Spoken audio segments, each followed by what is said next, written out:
न देवता होने में सुख है, न मनुष्य होने में, न गंधर्व होने में, न विद्वान होने में सुख है, न अनपढ़ होने में सुख है, न यक्ष होने में सुख है, न किन्नर होने में सुख है, न राक्षस होने में सुख है, न मोहिनी प्रवृत्ति वाला होने में सुख है। राम जी त्रिभुवन में 14 लोकों में मैंने खूब बारीकी से देखा कि कोई पूर्ण सुखी नहीं है। एक जगह पर सुख है जहाँ संत का मन ठहरता है, उस परमात्मा में जो विश्रांति पाता है वह सुखी।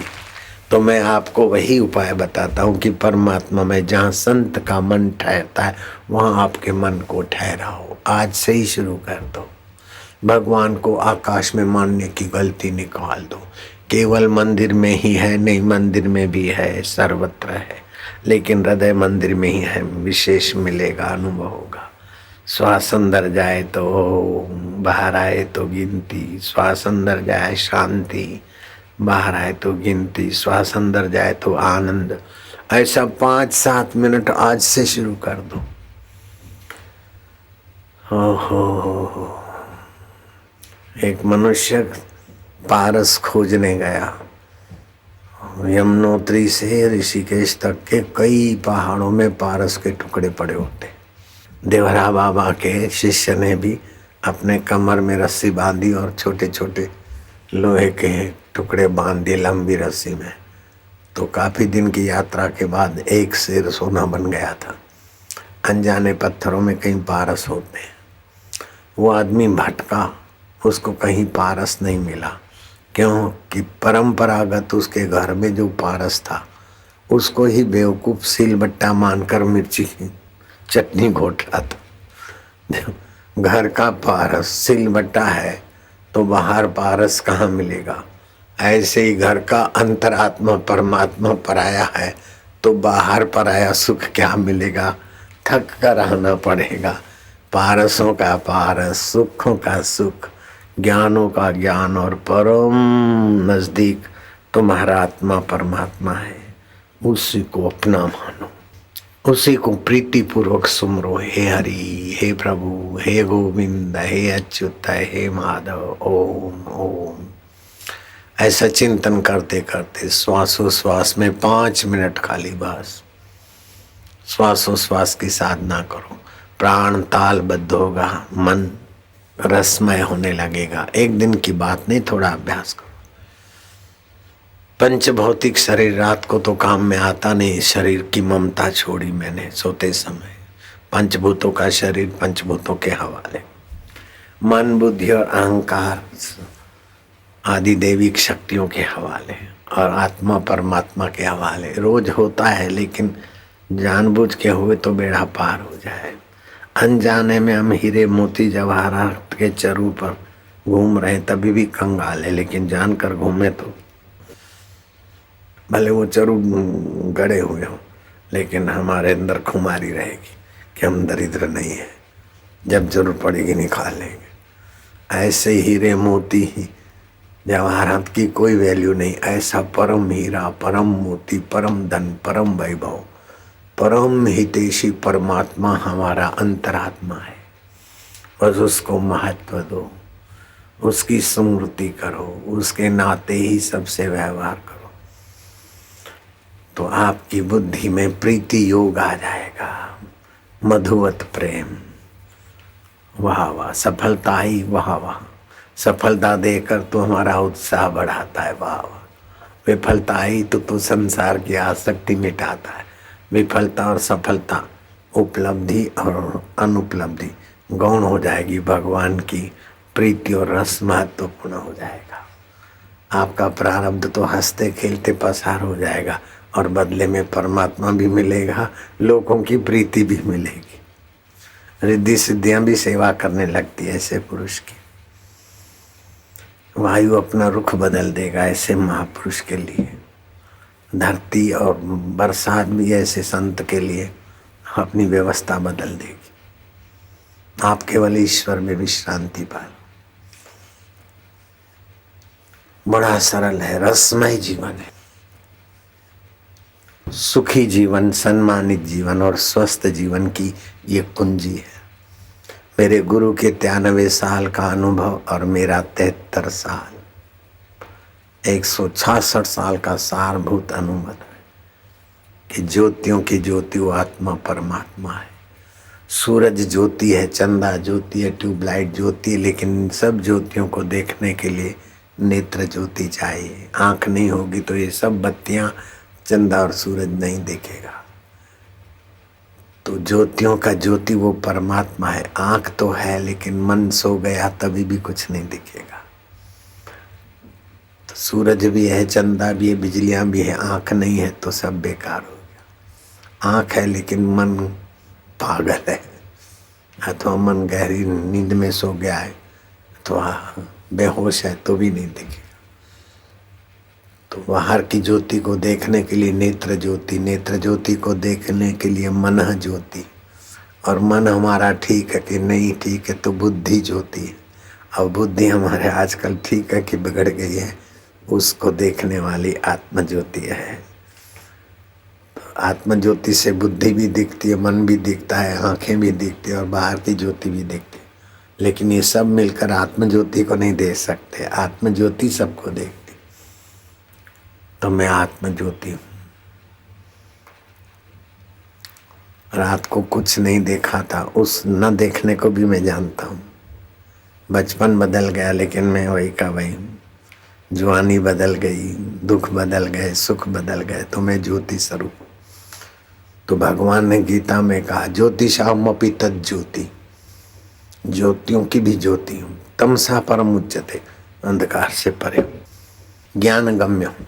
वो ज्योति खाली जगमगाता दिया नहीं है, ज्ञान स्वरूप है, चैतन्य स्वरूप है, आनंद स्वरूप है। उसी आनंद से हंसी आती है, खुशी होती। अभी जो ओमकार जपते और करते आनंद आता है, तो मन बुद्धि उस ज्योतियों की ज्योति आत्मदेव के नजीक जाता है, तभी आनंद आता है। आप घर की सारी सुविधाओं को ठोकर मार के घंटों भर बैठे हैं और आपको जो सुख मिलता है तो अंतर का सुख मिलता है। घर में सुविधा का सुख था तो सुविधा के सुख से भी अंतरात्मा का सुख अनजाने में आपको मिल रहा है, पुण्य हो रहा है। अभी जाने का मन नहीं करता तो क्या घर में व्यवस्था नहीं, इसलिए थोड़े बैठे। इधर तो मिट्टी में बैठे, पानी पीने के लिए उठ नहीं सकते, थके तो लेट नहीं सकते, लेकिन सब सुविधाओं को ठोकर मार के जो बैठे हो तो अंतरात्मा ज्योति स्वरूप है, ज्ञान स्वरूप है, आनंद स्वरूप है। उसी के तरंग मिल रहे। आपको लगेगा बापूजी सुख देते, नहीं, बापूजी केवल उधर की व्यवस्था बताते, अनजाने में आपका मन वहां जाता। परमात्मा की झलकें पाते बच्चों, इसीलिए मजा आ रहा है। पुण्य संग्रह हो रहा है, बुद्धि शुद्ध हो रही है, भविष्य उज्जवल हो रहा है। अगर इधर डांस होती, ये होता, वो होता, सुविधा होती, बुफे पार्टी होती, इतने लोग नहीं बैठ सकते। मुफ्त में खानी पीनी होती तो भी इतने लोग इतनी देर नहीं बैठ सकते, क्योंकि रेती में रेती उछालो तो क्या है, रेती में से शक्कर मिल रही है। संसार में बैठे लेकिन भगवान की मधुरता मिल रही है, भगवान का उच्चारण हो रहा है, भगवान की प्रीति मिल रही है, भगवान के रस से भरपूर संत का हृदय हमारी आंखों के द्वारा छलक रहा है। संत की दृष्टि, संत की वाणी, इसलिए हमको अच्छा लगता है। नेता लोग तो 100-100 रुपया देते, फूड पैकेट देते, दिल्ली में भीड़ इकट्ठी करते, यहाँ और जगह भी बसों में ले जाते, क्या क्या झक मारते, तभी भी लोग उतना प्रेम से नहीं बैठते। इतने लोग तो नेता जमा नहीं कर सकते। तो आप तो रेती में से शक्कर चुनना चालू कर दो, नश्वर संसार में से शाश्वत परमात्मा की मधुरता पालो, मौज हो जाएगी। आप तो धन्य हो जाएंगे, आपके माता पिता भी धन्य हो जाएंगे, कुल गोत्र भी धन्य हो जाएगा, 7-7 पीढ़ियां भी धन्य हो जाएगी।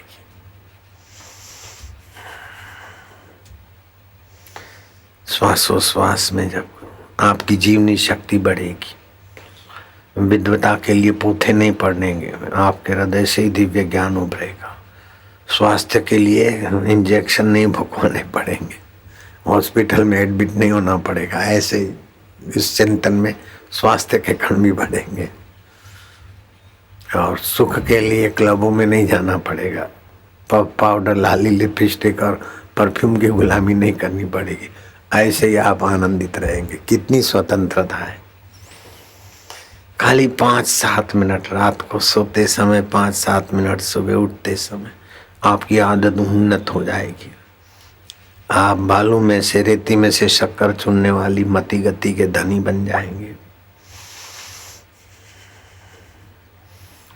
दृष्टि नाक के ऊपर हो, श्वास अंदर गया तो बाहर आए तो गिनती, इतना ही तो करना है।